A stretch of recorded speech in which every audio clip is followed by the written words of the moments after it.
मसँग त प्रमाण छ। 50 अर्ब रुपियाँ खर्च गर्यो युरोपियन युनियनले, 2-2 करोड या 5-5 करोड लिएर चाहिँ नि फटाफट चाहिँ नि रातौरात चाहिँ नि कुराकानी भइरहेको छ। जसपा चाहिँ तपाईँको जहाँ पैसा त्यहाँ, आखिर 2-2 करोड भने 34 जनालाई कति हुन्छ? 60-70 करोड हो। 60-70 करोड रुपियाँ चाहिँ तपाईँको एमसिसी पास गर्न पैसा खर्च गर्न त अप्ठ्यारो मान्दैन भने यो मान्छे किटानसाथ भन्न सकिन्छ। नामै तोकेर भन्नु अनि भन्नु पर्यो नि त गर्ने। अप्ठ्यारो पार्दैनन् भोलि। म 50 वर्षदेखि प्रत्येक व्यक्तिको चाहिँ स्टडी गरेर बसेको छु म। व्यक्तिको तिनका चिना टिप्पणी निकालिदिन सक्छु म। हरेक अपराधी भरत जङ्गमसँग डराउँछ। मेरो आँखा अगाडि आँखा जुदाउन नसक्ने मन्त्रीहरू प्रधानमन्त्रीहरू छन् यहाँ नेपालमा। कति अर्थमन्त्रीहरू भरत जङ्गम आएपछि यसो हटेर लुसुक्क लस्किन्छन्। 50 अर्ब रुपियाँ खर्च गर्यो, त्यो 50 अर्ब 25 अर्ब रुपियाँ त यहाँका चाहिँ सफेद पुस भएका विद्वान प्रोफेसर भनेर मान्छे खल्तिया परेछ। त्यो त उहाँहरूले मेहनत गरेर कमाएर बनाउनु। मेहनत त हो नि। 2 अक्षर लेखेर राष्ट्र बेच्छु भनेर लेख्नुहुन्छ अनि 20 लाख रुपियाँ खल्ती हाल्नुहुन्छ। मेहनतै भन्नु भने त्यसलाई मेहनत होइन। एउटा फटाले कतिवटा घर बनायो माफियाको रूपमा, एउटा बौद्धिक मान्छेले मतलब के भने आफ्नो बुद्धि बेचेर कतिवटा घर बनायो। त्यो त घर काठमाडौँ घर गर्ने थाहा पाइहालिन्छ। कति मेहनत गर्नु मेहनत उसले मेहनत गरेको भए 40 अर्ब आउँछ। मेहनत गरेर 40 अर्ब कमाइदैन कसरी आउँछ बताइदिनुहोस् न। म पनि मेहनत गर्छु ल, मलाई 40 अर्ब, मलाई 40 करोड चाहियो ल भन्नुहोस्। कहाँ चाहिँ मेहनत गर्नु पऱ्यो मैले? रात दिन खट्छु म ल भन्नुहोस्, बताउनुहोस्। यतापट्टि माओवादीको चाहिँ मलाई त 48 जना चाहिन्छ भने 7-8 जना उसलाई दिनु पऱ्यो। फेरि आफ्ना पनि मान्छे राख्नु पऱ्यो नि। यति बेला प्राइम मिनिस्टर हुँदाखेरि यार आफ्नो खल्तीको मान्छे नि राख्नु पऱ्यो नि। जसले कमिसन ल्याउँछ क्या, हिजो कमिसन ल्याउने खो काम गरे मान्छे त चाहियो नि त। फेरि चुनावलाई व्यवस्थापनको लागि खर्च बटुल्ने त यही उमेश र चाहिँ नि विनोद चौधरी त हो। मुद्दा हाल्ला नि तपाईँले? फेरि मुद्दा त म कतिवटा मुद्दा हालेर जितेको छु। यो शेरबहादुर देउवाले चाहिँ बनाएको कानुन काटेको थाहा छैन तपाईँलाई?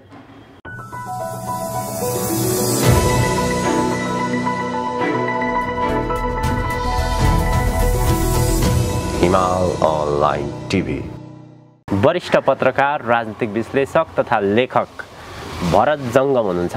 जङ्गम सर, स्वागत छ यहाँलाई। धन्यवाद, नमस्कार। देउवा सरकार बनिसकेपछि यो लामो समयसम्म जान सक्दैन भन्ने खालको थियो।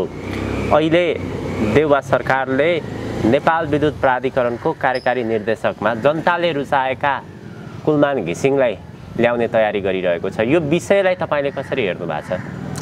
अब यो नर्मल हो कुरा। आकाशे खसालेको बडो राम्रो काम गरेको चाहिँ नि भनेर म भन्दिनँ।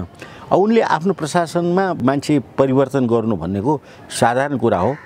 कहिलेकाहीँ नराम्रो गर्दा पनि एउटा राम्रो काम गर्न लागेकोमा धन्यवादै छ। कतिपयले कुलमान घिसिङलाई कार्यकारी निर्देशकमा ल्याएको विषयलाई लिएर कुलमानसँग जोडिएको विषय एमसिसी पनि छ। जनताले रुचाएको कुलमान घिसिङ लोकप्रिय बन्न खोज्ने र त्यही बिचमा एमसिसीको खेल खेल्ने भन्ने प्रसङ्गहरू पनि आइरहेको छन् नि।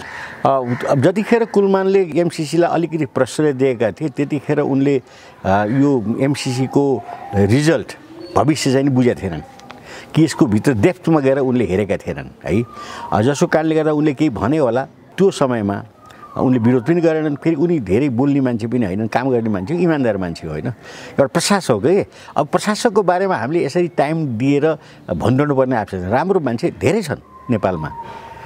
कुलमान घिसिङ देखिए, कुलमान घिसिङ जस्तो हजारौँ मान्छे छन् जसले चान्स पाएको छैनन्, जसले मौका पाएको छैनन्, जसले देखाउने मौका पाएको छैनन्। त्यस कारणले कुलमान घिसिङको विषयलाई लिएर हामीले त्यति मतलब चर्चा गर्नुपर्ने आवश्यकता देख्दैन। तर नेपालको राजनीतिमा देखाउने एउटा दाँत चपाउने अर्कै दाँत भइरहेको अवस्थामा कुलमानलाई देखाएर भित्रभित्र एमसिसी प्रोजेक्ट अगाडि सार्ने प्रयास गरिरहेको छ। सरकारलाई लोकप्रियता बनाउने, त्यही बिचमा एमसिसी पास गर्ने। अहिले नेपालको राजनीति जाने नजाने नचाहेर पनि एमसिसीकै वरिपरि घुमिरहेको छ। सुन्नु न, लोकप्रिय नेपालमा कुनै पनि सरकार हुन सक्ने अवस्था छैन। अहिले 30 वर्षको सिनारियो हाम्रो अगाडि त छर्लङ्गै छ नि।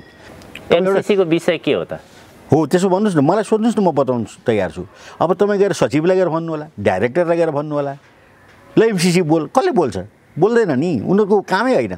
उनीहरूको त के भने ब्युरोक्रेसीभित्र बसेर ब्युरोक्रेसीको सिस्टममा इमान्दारीपूर्वक काम गर्ने वा बेइमानीपूर्वक काम गर्ने, यति काम। बेइमानीपूर्वक काम गर्ने भने धन कम सङ्कलन गर्छन्, इमान्दारीपूर्वक काम गर्ने हो भने राष्ट्रलाई चाहिँ सहयोग गर्छन्। एमसिसी पास गर्ने वा नगर्ने बा यो एमसिसी पास गर्दा ठिक या बेठिक भनेर सोध्नुहुन्छ नि, मेरो तर्फबाट के जवाफ आउँछ नि, एमसिसी पास गर्नु हुँदैन। मान्छे एमसिसी नभई हुँदैन भन्ने एउटा जमात पनि छ जसले चाहिँ एमसिसी पास गर्नुपर्छ भनिरहेको छ भने हामी सचेत नागरिकहरू र हामी जनता राष्ट्रको पक्षमा बोल्छौँ र उनीहरूलाई जनता राष्ट्रसँग मतलब छैन। कसलाई? सत्तामा बस्नेलाई।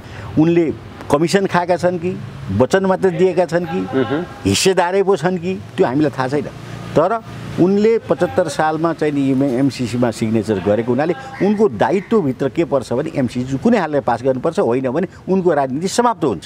आखिर त उन प्रचण्डको एसिस्टेन्ट नि प्रचण्डको निर्णय के हुन्छ यहाँनिर द्वारमा छ। कतिजनाले के भन्छन् भने प्रचण्डलाई बोलाएर अरू धेरैले होइन अमेरिकन एम्बेसिडरले मात्रै पनि ल तँलाई अब नेक्स्ट प्राइम मिनिस्टर हाम्रो पुरा सपोर्ट हुन्छ र एमसिसी पास गर्दै भन्यो भने सायद पास हुने सम्भावना छ भन्ने पनि मान्छेको यहाँ भनाइ छ। किनभने यी प्रचण्ड भन्ने मान्छे कुनै नीति सिद्धान्त र नियत साफ भएको मान्छे होइन र यिनी जहिले पनि अवसरलाई खेलिरहेका हुन्छन्। अवसर पायो भने जे पनि गर्छन्। 52 सालदेखि हामीले हेर्दै आयौँ त्यत्रा मान्छेहरू चाहिँ लाई मृत्युको चाहिँ मुखमा ढकले होइन, कयौँ मान्छेलाई चाहिँ केटाकेटीहरूलाई लगेर चाहिँ मतलब के भने बन्नु बोकाउन लगाए। आखिर उनीहरू कहाँ गए? ती चाहिँ मतलब कन्टेनमेन्टमा भएका चाहिँ मतलब के सेनाहरू हेर्नुहोस् मरेर बसेका छन्, मरिमरि बाँचेका छन्, अहिले बाँचेका जति छन् मरिमरि बाँचेका छन्, कोही घायल छन्। मतलब छैन उसलाई जसरी हुन्छ सत्ता जाने मतलब छ, कसरी हुन्छ लुट्ने मतलब छ, कसरी हुन्छ। प्रचण्डलाई प्रधानमन्त्री बनाउने बाचा अमेरिकाले दियो भने एमसिसी पास गराउने सम्भावना छ भनेर भन्दै पनि मैले के भने हुँदैन भन्ने पनि त कुरा गरिरहेको छु अहिले। किनभने त्यत्रो चाहिँ नि मतलब के भने अहिले उनको ब्याकग्राउन्ड पनि त उनले आफूले बुझ्नु पऱ्यो नि। मैले के को लागि हिँडेको छु, मैले मतलब कि माओवादी नाम किन राखेँ त्यसको पनि त रहस्य छ नि। अहिलेको वर्तमान अवस्थालाई नै हामीले विश्लेषण गर्दा सकेसम्म एमसिसी पास गर्नको लागि प्रयत्नशील रहन्छन् शेरबहादुर र धेरै शेरबहादुरका मतलब के भने नेपाली काङ्ग्रेसका सदस्यहरू पनि विपक्षमा छन् तापनि उसले हुइप लगाइदिन्छ, किन अध्यक्ष पनि ऊ हो। त्यसको हुइप लगाउने हुनाले 61 त भोट पक्की छ उनको। अब बाँकी 48-49 भोट चाहिँ प्रचण्डको छ।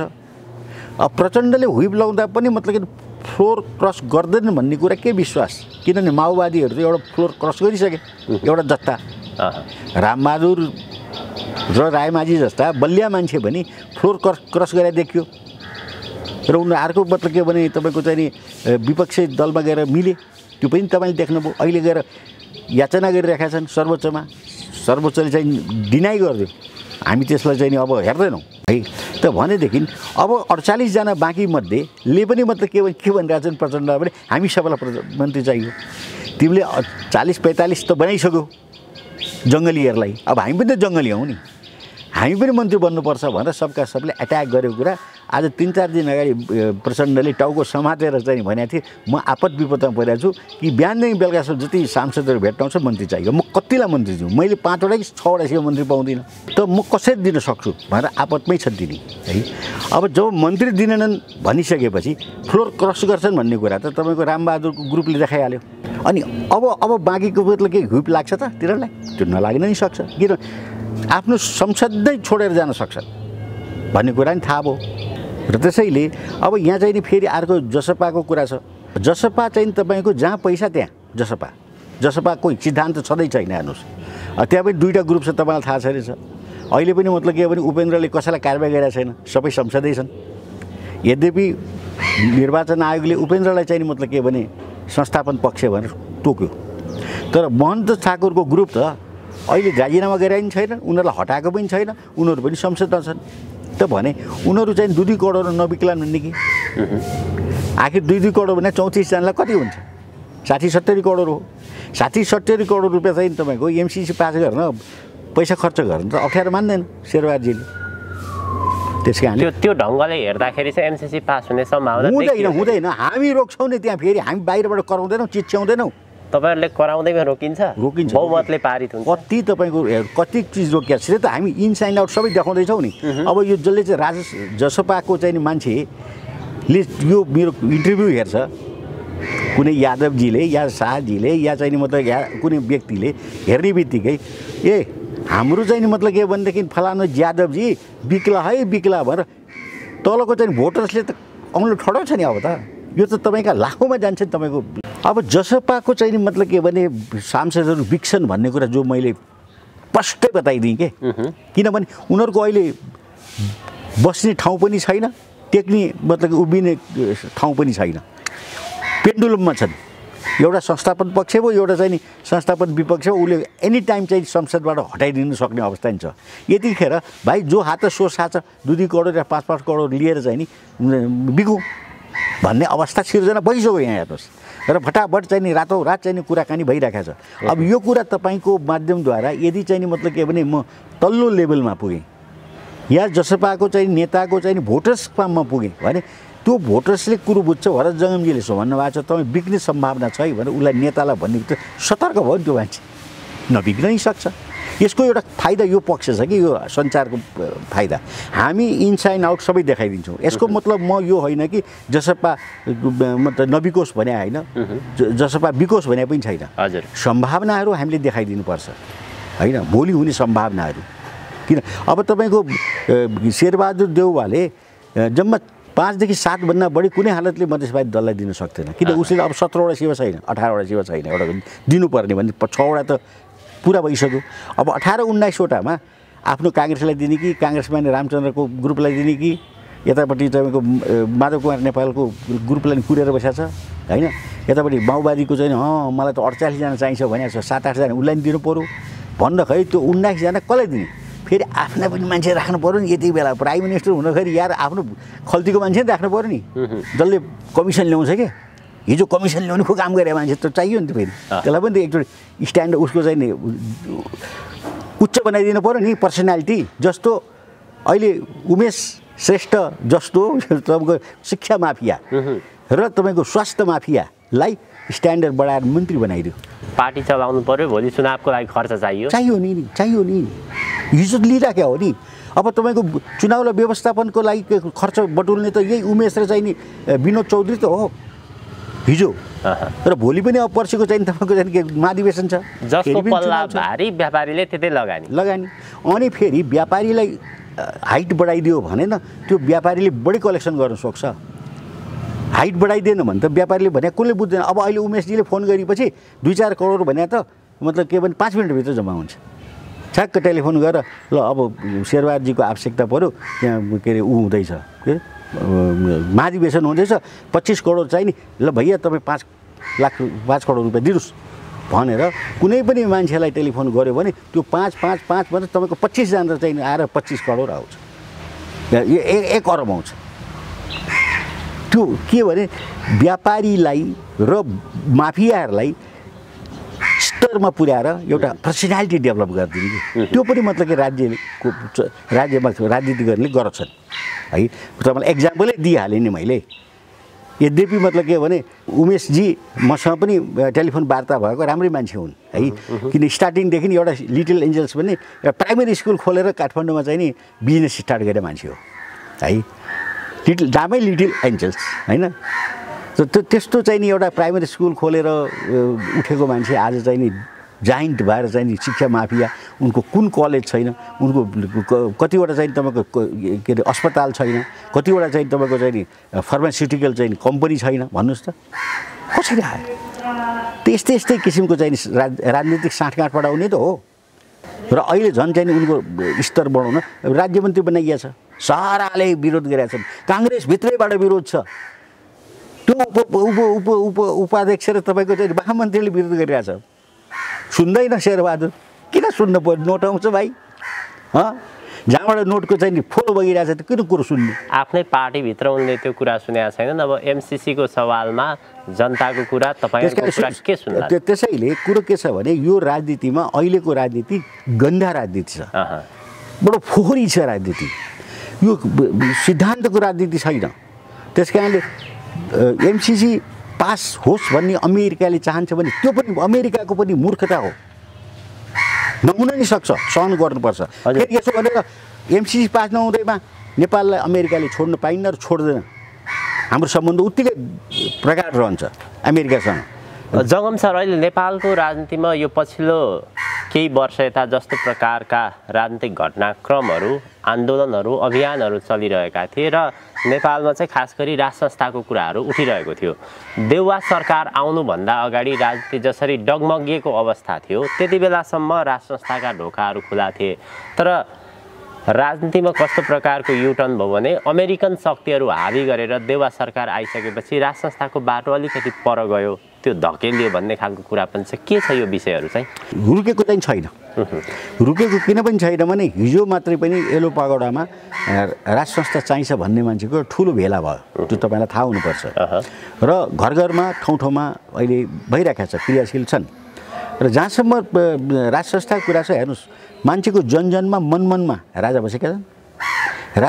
राजाको आवश्यकता छ भने सबैले महसुस गरिरहेका छन्। तर राजा कस्तो, पञ्चायती व्यवस्थाको राजा या अहिलेको बहुदलीय चाहिँ मतलब के हो भने माहौलको चाहिँ एउटा राज संस्था मात्रै, राष्ट्रपति जस्तो मात्रै के अधिकारहीन।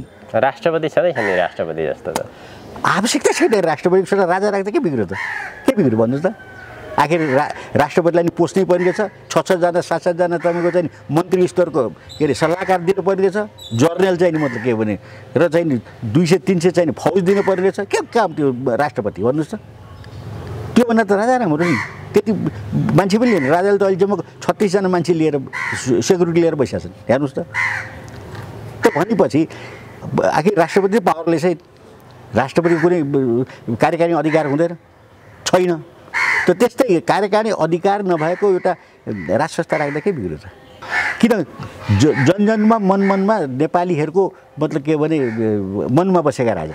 हजुर, राजा त नेपालमै छन्, अहिले पनि छन्। हामी भूतपूर्व भन्दैनौँ। समय हामीसँग एकदमै थोरै छ। मैले सोध्न खोजेको सङ्केत प्रसङ्ग चाहिँ के थियो भने अमेरिकन शक्ति हावी भइसकेपछि अमेरिकन शक्ति हावी हुन सक्दैन नेपालमा, र राज संस्था आयो भने अझ प्रकार राम्रो हुन्छ अमेरिकासँग। बुझ्नु?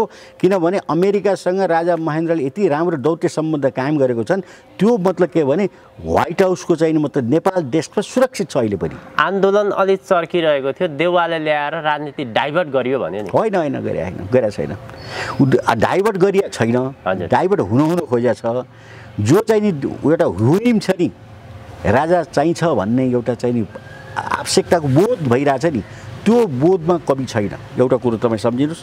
दोस्रो कुरो, राजा संस्था चाहिन्छ भन्ने मान्छे अर्गनाइज छैनन् र उनीहरूलाई अहिले पैसा छैन र चाहिँ मतलब कुनै किसिमको डेमोन्स्ट्रेसन गर्नको लागि त्यस्तो वातावरण मिलेको छैन। यहाँ त पैसाले काम खेल हुन्छ क्या। तपाईँको चाहियो राज संस्था, राजा जनताको मनमनमा बसिसकेको छ। ए बाबा मनमनमा बसेर टाइम लाग्छ नि त। पैसा किन चाहियो भने क्या?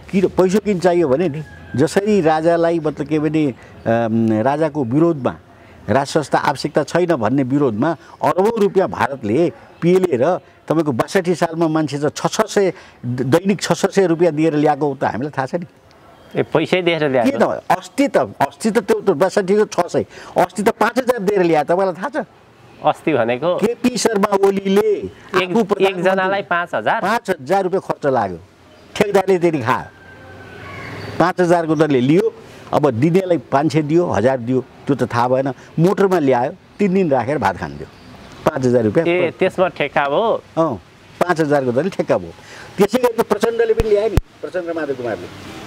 त्यो पनि ल्याएको थियो जनकपुरबाट, गौरबाट, तपाईँको यही धादिङबाट, यही नुवाकोटबाट ल्याउने न हो, मोटरका मोटर। भरत सर, अब यो हजुरले पैसाको कुरा गरिरहँदाखेरि जसरी 62-63 को जनआन्दोलनमा जनही जति पैसा दिएर ल्याइयो भन्यो, त्यसपछि पछिल्लो समय प्रचण्डले गरेको प्रदर्शन, केपी शर्मा ओलीले गरेको प्रदर्शन, त्यसमा पनि पैसाकै चलखेल भयो। यदि पैसा चलखेल होइन भने सुन्नुहोस्, तपाईँलाई म एक्जाम्पल, यदि पैसाको चलखेल होइन भने एउटा गौरमा बस्ने किसानका लोग्नी स्वास्नी किन काठमाडौँ आउँछन्? यिनीहरू के नेता भनेर आएका हुन् र खल्तीको पैसा गर्छ? हजुर, मैले सोध्न खोजेको कुरा चाहिँ के थियो भने यसरी पैसा पेलेर ल्याएको परिवर्तन त लामो समय नटिक्ला नि। त्यही भएर त नटिक्या त। यिनीहरूको चाहिँ हरेक दिन चाहिँ यिनीहरूको चाहिँ नाम इज्जत सबै तल गइरहेको छ नि त। अहिले अविश्वास भइरहेको छ, सबैलाई थाहा भइसक्यो। किन त्यो पैसै मतलब के भनेदेखि किनिएर आएका व्यक्ति त त्यहाँ जनता छन् नि। किन गएँ भने थाहा छैन, पशुपतिनाथ दर्शन गर्न भनेर हिँडेको हो भनेर। कयौँले तपाईँहरू जस्तो मतलब के भने अनलाइनले चाहिँ नि ऊ लिएको छ, के अरे इन्टरभ्यू लिएको छ त्यो सहभागीहरूसँग। त्यो त हेर्नुभयो होला, मैले पनि हेरेँ होइन। फेरि उनीहरूको मतलब के भने काठमाडौँ आउँदै नआएको मान्छेलाई काठमाडौँ घुमाउन भनेर ल्याएको छ। के मतलब के भने केपी शर्मा ओलीको विरुद्धमा प्रचण्डको पक्षमा आएको हो त होइन नि। उनीहरूलाई पैसा दिएर खानपिन दिएर बसमा चढाएर ल्याएको। बस त तपाईँको लाइन थियो, तपाईँलाई थाहा छ, सबै बसका रुटहरू बन्द भयो 2 दिन, दुवै पक्षमा, विरोधमा पनि समर्थनमा पनि।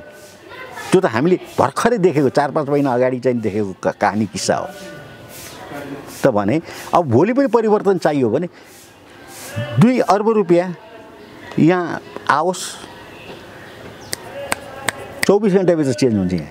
24 घन्टा 2 अर्ब रुपियाँ जम्मा भयो भने 24 घन्टाभित्रमा जे पनि बनाउन सकिन्छ, जे पनि।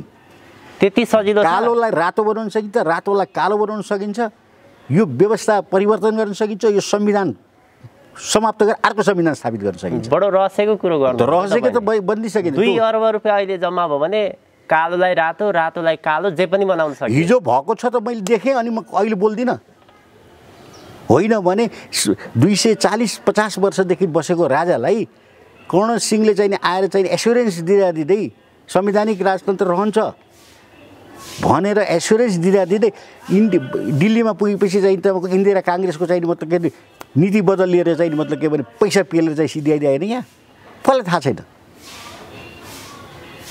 ठाडो भारतीय हस्तक्षेप भएको छ, ठाडो भारतीय पैसा 2 अर्ब आएको छ त्यहाँ त्यतिखेर।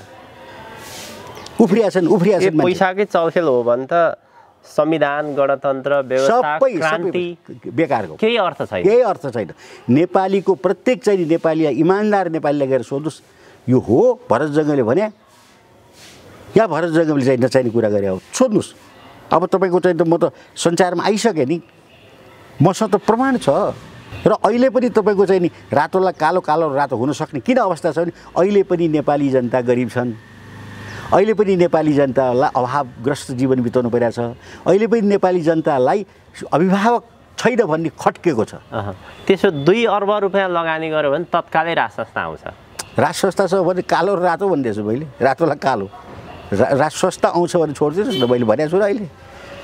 जस्तो पनि परिवर्तन, जस्तो पनि बनाउन जस्तो तपाईँ चाहनुहुन्छ त्यो संविधान जस्तो पनि लेख्न सकियो। यद्यपि यो संविधान लेख्दा 50 अर्ब रुपियाँ खर्च गर्यो युएईले, के युरोपियन युनियनले 50 अर्ब रुपियाँ खर्च गर्यो। त्यो 50 अर्ब 25 अर्ब रुपियाँ त यहाँका चाहिँ सफेद पुस भएका विद्वान प्रोफेसर भनेर मान्छे खल्तीमा परिरहेछ। हेर्नु त्यत्रो घर काठमाडौँ एकाएक कसरी बन्छ? एकाएक संविधान लेखेरै बनाएको थियो। संविधान लेख्नको लागि आइएनजिओमा काम गरे बापत पाएको पैसाले काठमाडौँ घर भरिएको छ। हेर्नुहोस्, यो चाहिँ तपाईँको चाहिँ 60-62 पछि मात्र काठमाडौँमा घर कति लाख घर भरियो, तपाईँ नगरपालिका गएर सोध्नुहोस्। यसरी पो हिसाब हुन्छ त। अनि कहाँ मान्छेले आएर घर बनाए? त्यो त उहाँहरूले मेहनत गरेर कमाएर बनाउनु। मेहनत त हो नि। 2 अक्षर लेखेर राष्ट्र बेच्छु भनेर लेख्नुहुन्छ अनि 20 लाख रुपियाँ खल्तीमा हाल्नुहुन्छ। मेहनतै भन्नु भने त्यसलाई मेहनत होइन। उहाँले चाहिँ नि गाडा घिच्याएर 100 रुपियाँ कमाएको त होइन। त्यसोसम्म गर्छन् बौद्धिक वर्गले। तेरिका अब भइहाल्यो त, मैले बोलिदिइहालेँ। तपाईँ भन्नुहोस् बौद्धिक वर्ग सबै बिकाउमा छन् भरत जङ्गले भन्यो भनिदिनुहोस् न। भनेकै छु नि मैले। भने यो मान्छे किटान साथ भन्न सकिन्छ। 62 सालपछि तपाईँको यो 47 सालको आन्दोलनपछि एउटा फटाले कतिवटा घर बनायो माफियाको रूपमा, एउटा बौद्धिक मान्छेले मतलब के भने आफ्नो बुद्धि बेचेर कतिवटा घर बनायो। त्यो त घर काठमाडौँ घर गर्ने थाहा पाइहालिन्छ नि। कहाँ आयो? एउटा अनकन्टार चाहिँ भोजपुरमा जन्मेको चाहिँ तपाईँको उमेश, फेरि उमेशको कुरा आयो। 12 सालमा जन्मेको उमेश होइन, 29-30 सालमा काठमाडौँ उत्रे यङ टाइममा। अहिले 1940 अर्ब रुपियाँ छ। कति मेहनत गर्नु, मेहनत उसले मेहनत गरेको भए 40 अर्ब आउँछ। मेहनत गरेर 40 अर्ब कमाइदैन कसरी आउँछ बताइदिनुहोस् न। म पनि मेहनत गर्छु ल, मलाई 40 अर्ब, मलाई 40 करोड चाहियो ल भन्नुहोस्। कहाँ चाहिँ मेहनत गर्नु पऱ्यो? मैले रात दिन खट्छु म ल भन्नुहोस्, बताउनुहोस्। ए बुढो त्यस्तो छ है? त्यस्तो छ होइन, मैले भने होइन। उमेशको चाहिँ मतलब बिजनेस यति छ भनेर पत्र पत्रिका लेखाएको कुरा मैले पढाएँ। हाइड्रो पावर ओनको लगानी छ, हस्पिटल ओनको लगानी छ, फार्मास्युटिकल अफिस उसमा लगानी छ, फार्मास्युटिकलमा एउटा स्कुलमा लगानी छ जसको स्कुलको वान अफ द मेम्बर चाहिँ डाइरेक्टर के अरे शेरबहादुर देउवाको श्रीमती हो।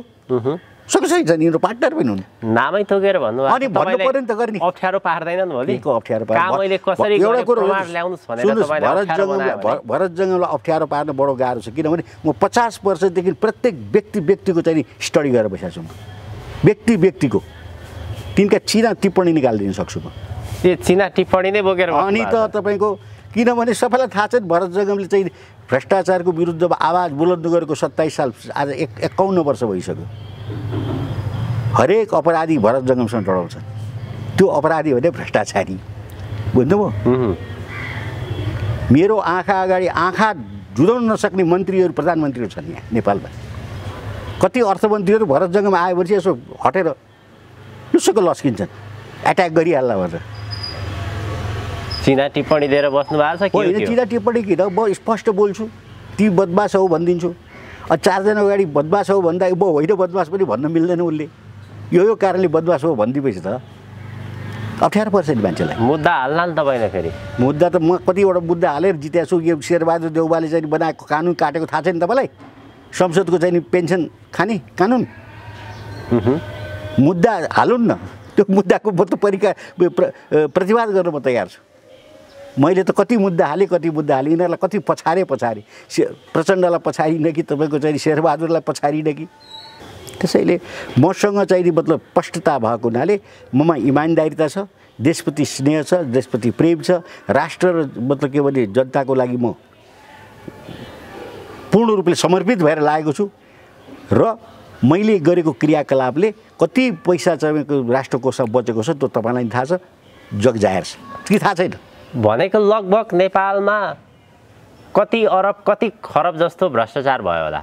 अब त्यो त लेखै छैन। लगभग अब यसो गर्नुहोस्, सबभन्दा राम्रो महालेखा परीक्षकको कुनै चाहिँ मतलब के भने गएर चाहिँ त्यहाँ हेर्नुहोस्, हरेक वर्ष तपाईँको खर्ब चाहिँ मतलब के भनेदेखि त्यो बेरुजु चाहिँ खर्ब, अरब त छोडिदिनुहोस्। बेरुजु भ्रष्टाचार हो त नि। ल बेरुजु नै भ्रष्टाचारको एउटा मूल ठाउँ हो जहाँबाट हामी कुरो पत्ता लगाउँछौँ क्या। कुरो बुझ्नु न, बेरुजु भनेको नि भ्रष्टाचारको एउटा अङ्ग हो। यदि बदमासी नगरे बेरुजु किन हुन्छ? रुजु नै भएर जान्छ नि। बेरुजु भनेको तिर्नुपर्ने पैसा हो। जसले खर्च गर्छ त्यसले तिर्छ। तर कसले खर्च गर्यो, कसले तिरेको छ नेपालमा भन्नुहोस् तपाईँलाई? कसैले तिरेको छ? कसैले तिर्दैन। सिस्टममा मिलाएर खाइरहेछ। र अहिले साँच्चीकै राम्रो सरकार आउने हो भने नेपालमा भएको बेरुजु चाहिँ 30 वर्षको बेरुजु चाहिँ उठाउने हो भने यो देश चाहिँ 10 वर्ष चल्छ। अर्को बेरुजु मात्र उठाउने हो भने बेरुजु मात्र उठाउने। अनि बेरुजु उठाउने के छ? यहीँ छ घरहरू यिनीहरूको। यिनका शाखा सन्तानका यहीँ छन्। अलिअलि चाहिँ ब्याङ्कमा राखेका होलान्, स्विजरल्यान्डमा या अमेरिकामा। त्यो पनि झिकाउन सकिहालिन्छ। सकिन्छ झिकाउन। किन नसक्नु? ला थुनिदिएपछि झिक्दैन, सडाइदिने नि जिन्दगी नै। अनि त्यो पैसा के काम? राष्ट्रघातीलाई सडाउन सकिन्न। कसरी थुन्ने फेरि? प्रधानमन्त्री उहाँकै कर्मचारी उहाँहरूको त्यही होइन, त्यसको लागि त यो कुरा बोलिरहेको छु नि मैले। त्यसको लागि त मैले बोलिरहेको छु। त्यो माहौल तयार गर्नु पऱ्यो कि जनताले यो कुरो बुझ्नु पऱ्यो भरत जङ्गमको पीडा के हो, किन बोलिरहेको छ, किन बोलिरहेछ यो उमेर बारम्बार किन बोल्छु यो उमेरमा, किन चाहिँ शत्रुता मतलब के शत्रुहरू चाहिँ मतलब बढाइरहेको छ यो मान्छेले कि राष्ट्रलाई बचाउनुपर्छ, राष्ट्र हितको कुरा गरेको छु मैले। आज भ्रष्टाचारले देश चुर्नुमा डुब्यो, सिद्धिसकेको छ। यसलाई उठाउन अति कठिन छ। त्यसैले मलाई यहाँ यति भन्दा मलाई कुनै किसिमको पश्चाताप छैन। तर देश विकास निर्माण गर्नको लागि पैसै छैन। त्यो बापत एमसीसीले दिएको पैसा नेताहरू ए बाबा एमसीसीले अनुदान दिएको 56 अरबले देश निर्माण हुन्छ। मैले प्रसङ्ग किन जोडेको हो भने नेपालमा लगभग वर्षको खरबौँ रुपियाँ भ्रष्टाचार हुन्छ यहाँले भनिरहँदाखेरि बाटो बनाऊ, अरू विकास निर्माणको काम गरौँ, राष्ट्रमा पैसै छैन। त्यसकारण त हामीले एमसीसीमा बाध्य हुनु परेको छ लिनको लागि। एमसीसीको विरोध गर्ने भने त यो विकास निर्माणको विरोधीहरू पनि हुन् भन्छन् केही बौद्धिक वर्गहरू।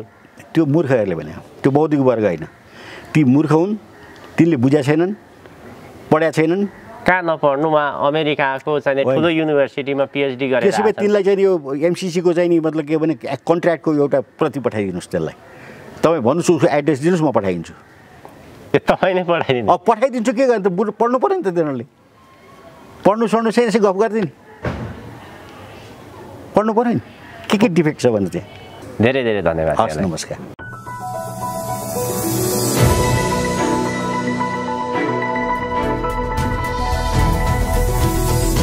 Himal Online TV